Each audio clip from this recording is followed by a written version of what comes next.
Donald Trump is set to hold a campaign rally this evening in beautiful Wildwood, New Jersey, but he's going to face some resistance. Congresswoman Nikki will lead a New Jersey day of action, including a counter rally with Democratic congressional candidates and union leaders advocating for President Biden's reelection. And Democratic Congresswoman Nikki of New Jersey joins us now. She's a Biden-Harris campaign surrogate. Good morning, Congresswoman. Morning. Great to be here this morning. So happy to have you. So what do you think about Donald Trump being in your backyard tonight?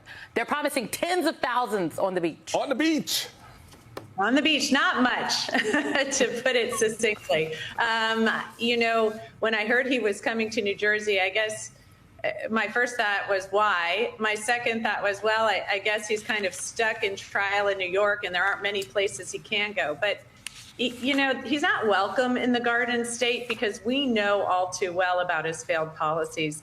In fact, many of our problems with Trump here in New Jersey go back long before he ever got into office. He declared bankruptcy 5 times in this state, and each time that is mom and pop stores out of business, contractors not making payroll, workers not getting paid. And so we say in Atlantic City, the House always wins, not when Trump owns it. He actually was able to bankrupt a casino. So we know too well how, you know, his failed policies have hurt our state. And under Joe Biden, we've seen a great deal of success. So under Trump, we lost about 170,000 jobs here. Under Biden, we've gained 464,000. In fact, when I go to places like medical device companies, they're reshoring American manufacturing. Some of my medicine companies are opening new lines of innovation and research because of the policies that Biden has put into place. So it's an exciting time for many of the opportunities here in New Jersey, and we know that going back to the failed policies of Trump will only hurt us.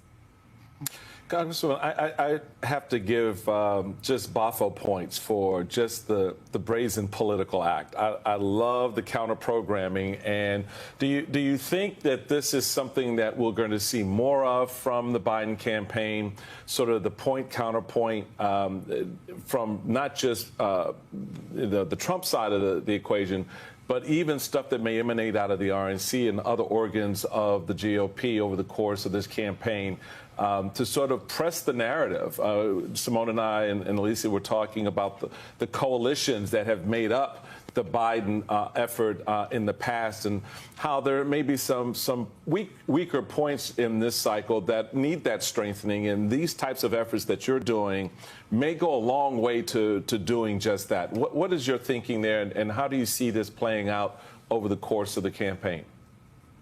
Sure. I think what you're going to see from the Biden-Harris team is all of the above. You're going to see a strong ground game, strong work to promote a lot of the work that has been done, a lot of the work that we envision doing as Democrats over the next 4 years. But you're also going to see them taking on Trump toe-to-toe to remind America of, really how much of a failure some of his governing was. So here in New Jersey, it doesn't take much to remember it. He had infrastructure week every week, and yet for some reason could never get shovels in the ground on the Gateway Tunnel project, which Biden did and got to work on almost right away. He's double taxed New Jerseyans with his failed tax policy and says he will double down on that as it's set to expire. We know that in so many ways we've gained jobs. We've had the strongest union president that we've had in decades, maybe in the history of this country.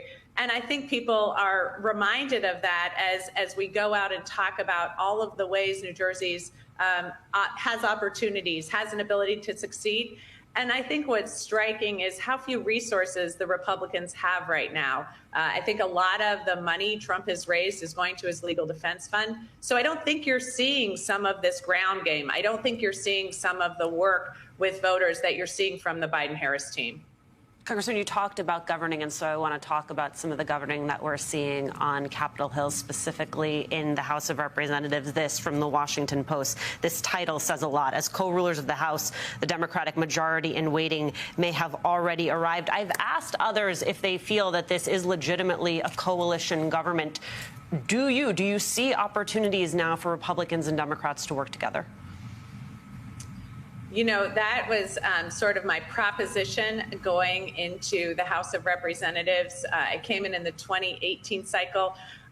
With Trump creating chaos everywhere, with Trump not really having a policy agenda other than dismantling decades, if not years, if not centuries of work that we have done to build coalitions across the world to support the economy and the values of the United States of America.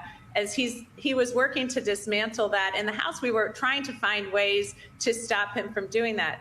My theory of the case was we would come together as Democrats and Republicans. We would really move forward on bipartisan legislation that made sense for the American people. I have to tell you, it gets harder every year I am in the House of Representatives. And I think what you have seen now is such a failure of the GOP. With this slim majority unable to actually govern at this point because of the MAGA Republicans who, in every sense of the word, don't want to govern, don't have a policy agenda, simply want to create chaos. And I think you saw that every time we come together and start to say, okay, here's the plan. Here's how we're going to deliver together for the American people. Here's how we're going to make Congress work for people.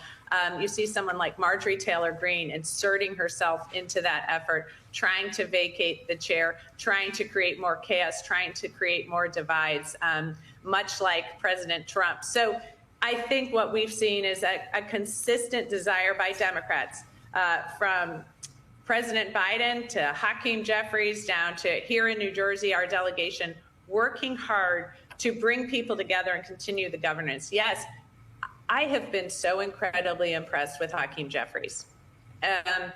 Here is somebody who has been so thoughtful, who has come to power in a time of some of, I think, the greatest challenges we've ever faced in the House of Representatives.